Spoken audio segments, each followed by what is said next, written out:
ముందుగా కొండమడుగు ఓటర్ మహాశైలకు నా నమస్సుమాంజలు. నేను కొండమడుగు గ్రామ పంచాయతీ సర్పంచ్గా పోటీ పడుతున్న ముదిరాజ్ సామాజిక వర్గానికి చెందిన వ్యక్తిని. నా గుర్తు బ్యాటు గుర్తు. గత 65 సంవత్సరాల నుంచి స్థానిక సంస్థ ఏర్పడినప్పటి నుంచి మా ముదిరాజు వంశం నుండి ఎవ్వరు కూడా ఈ గ్రామానికి సర్పంచ్ కాలేదు. అది మా దురదృష్టంగా భావిస్తున్నాం. ఈరోజు ముఖ్యంగా ఒక ధైర్యం చేసి అడుగు ముందుకేసి కొండమడుగు మహాశయ ప్రజల యొక్క ఆదరాభిమానులు ఆశీస్సులు తీసుకోవాలని కోరుతూ నేను గతంలో ఉప సర్పంచ్గా గ్రామానికి సేవలు అందించిన. గత 10 సంవత్సరాలలో కేసీఆర్ గారు ముఖ్యమంత్రిగా ఉన్నప్పుడు మా గ్రామానికి అనేకమైన సంక్షేమ కార్యక్రమాలు అందించబడినాయి. మిషన్ భగీరథ ద్వారా మా గ్రామానికి సాల్వన్ కాలువ అనేది పవిత్రమైన కాలువను తీసుకొచ్చి ఒక వానకే కాలువతో నీళ్ళు నిండి అలుగుపోయడం జరుగుతున్నది.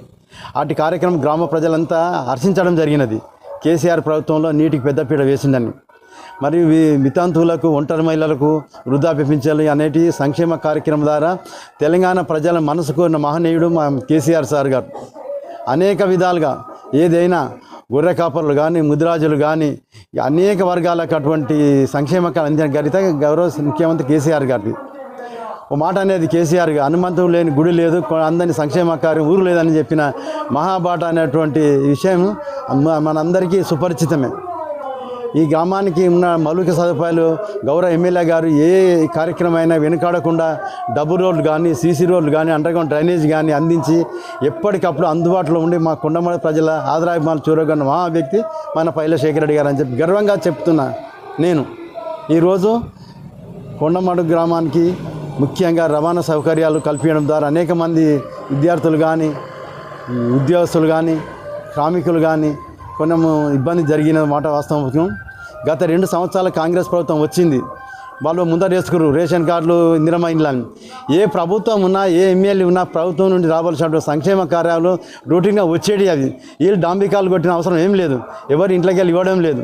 గత కేసీఆర్ ప్రభుత్వంలో మేము ఇవ్వలేదు, కానీ వీళ్ళు చెప్పుకోవడం జరుగుతుంది. అభివృద్ధి ఎక్కడ అభివృద్ధి? ఇప్పుడు 2 సంవత్సరాలు దాటింది, మీ అభివృద్ధి ఏమో కళ్ళ కనపడతలేదా?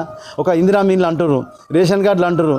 ఎంతవరకు లబ్ధి, ఎంతమంది లబ్ధి పొందినాయి మీరు చెప్పండి స్వయంగా. నేను ఈ పత్రికా ముఖ్యంగా అడుగుతున్నాను మిమ్మల్ని. అలా కాకుండా కూడా ఎన్ని హామీలు ఇచ్చారు. ఓ శాస్త్రం ఉంది, 100 అబద్ధాలాడి పెళ్లి చేయాలన్నట. మీరు 400 అబద్ధాలాడి రాజ్యాధికారానికి వచ్చారు, అధికారం చేపట్టిరు. ఇప్పుడు 2 సంవత్సరాలు ఏం జరిగిందో చెప్పండి. ఒక ఇందిరమ్మ ఇండ్లు నడుస్తున్నాయి ఇప్పుడు, అంతకన్నా మీకు ఏం లేదుగా.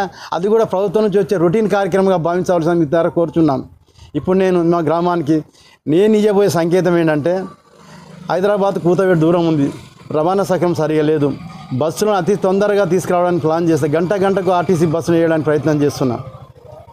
మా గ్రామ పంచాయతీలో ఒంటరి మహిళలకు, వితంతు మహిళలకు ఇంటి ట్యాక్స్ మినహాయిస్తున్నా. విద్యార్థులకు మన ప్రభుత్వ పాఠశాలను బలోపేతం చేస్తా.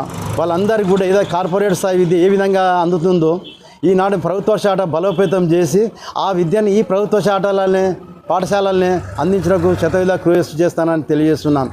మరిపోతే పక్కన ఎయిమ్స్ హాస్పిటల్ ఉంది, ఎంతోమంది ఎక్కడికక్కడికి వస్తున్నారు. మా రెవెన్యూ గ్రామం నుంచి 50 ఎకరాల విస్తీర్ణం తీసుకోవడం జరిగింది. దానికి అనుగుణంగా కూడా మా గ్రామం నుంచి నిరుద్యోగులను ఎయిమ్స్లో పెట్టేయడానికి శతవిధిలా కృషి చేస్తానని తెలియజేస్తున్నాను. మరిపోతే మా గ్రామంలో ఉన్నటువంటి మౌలిక సదుపాయాలు ఉన్నాయి, ఇంకా కల్పించే అవసరం ఉన్నది. ఇవాళ విన్నాం, ఎంతో విధాలు ఉన్న ఆర్థికంగా పురోగతి ఉంది మా పంచాయతీలో. నేను 100 రూపాయలకి దహన సంస్కార కార్యక్రమాన్ని చేపడుతున్న ఈ కార్యక్రమం యావత్ తెలంగాణ రాష్ట్రం కూడా గర్వించదగ్గ విషయమని తెలియజేస్తా ఉన్నాను. మరిపోతే ఇంకా ఈ హరితహారం కింద చెట్టు కార్యక్రమాన్ని సుభిక్షంగా కాదు, మేము ఒక యజ్ఞంలా దాన్ని తయారు చేసి ఈ హరితహారాన్ని ఆదర్శ గ్రామంగా తీర్చానని తెలియజేస్తున్నాను. మరిపోతే ప్రైమరీ స్కూల్లో, గవర్నమెంట్ స్కూల్లో అనే తేడా ఉన్నది.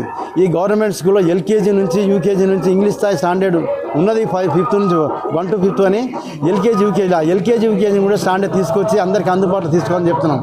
దాంట్లో డిజిటల్ ప్రొబలేషన్ ప్రవేశపెడతాం, అది మా సొంత ఖర్చులతోటే. ఇంకా పోతే చెప్పుకోవడం చాలా కార్యక్రమాలు ఉన్నాయి.